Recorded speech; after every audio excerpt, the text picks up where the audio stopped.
This video is about stock dividends, and if you notice, I put a picture on here that says no cash. This is a dividend that corporations give to their stockholders, but they are not giving out cash. Instead, they're giving out stocks. So from the information that we've been given at the top, we are going to do the journal entries. Okay, and then stock dividends, up here it says it's a distribution of shares of stock to common stockholders. And I corrected that. That should say not common, but just to stockholders in general.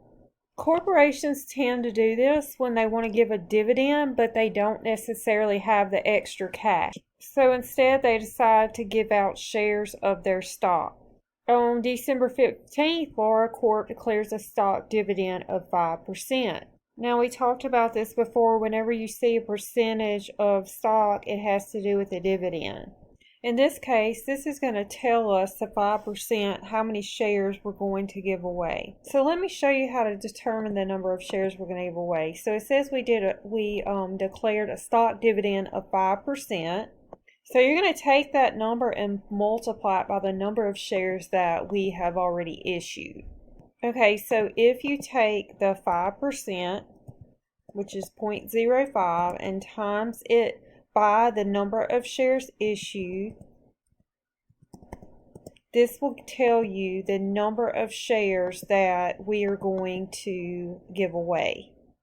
So that is the first calculation you need to make. And remember, that is shown right here, stock dividend percent times the number of shares.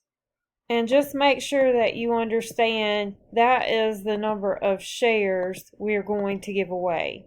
Okay, and the stock dividend is to be issued on January 10th to stockholders of record on December 31st, and the market price of the stock on the date of declaration is $31 per share. And here's some more information. It's common stock, $20 par, 2 million shares have been issued. Okay, on this date of declaration, that is when we set up our liability. Okay, the date is December 15th, and we're going to debit stock dividends. Remember when we had cash dividends, we called it cash dividends, and now we have stock dividends, so we call it stock dividends. So we're going to do exactly what it says here, the stock dividend percent, which is, I believe it's 5%. Times the 2 million. We've already done that and gotten 100,000, and then the percent times the number of shares times the market value, and it tells you the market value is $31. Okay, and then our next account is going to be stock dividends.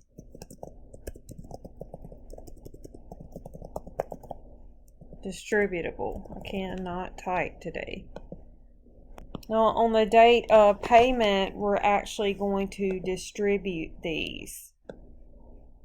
But for now, we're going to record it as stock dividends distributable. Okay, so to calculate this, you're going to do your stock dividend percent times your 2 million shares. And we already know that this is going to be the amount of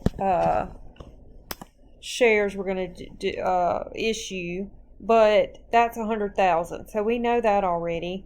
And then times your par value. Let me see if I can, well, I'll do that in a minute. Yeah, because it won't let me move anything. Times your par value, and your par value here is $20. And the reason that we're going to issue this at par is because this is eventually going to go into our common stock. So stock dividends distributable will always be put on at par value. And then everything over par is still going to go to our paid in capital in excess of par. So we can subtract here and find what is over our par value. So notice that this looks like issued stock. So when we actually distribute this, we're going to put it into common stock. And then we have our paid-in capital in excess of par. So this part looks like we distributed stock. And we actually did. We issued stock, but we issued it as a dividend. So anybody that was holding stock, we issued them additional stock. And now when we issue the stock, we will have 2 million shares, plus now we've issued 100,000 more. Okay, when we actually distribute the stock, we're going to take it out of stock dividends distributable. So on the date of distribution, we're going to take the amount out of stock dividends distributable, and we're going to go ahead and put it into common stock.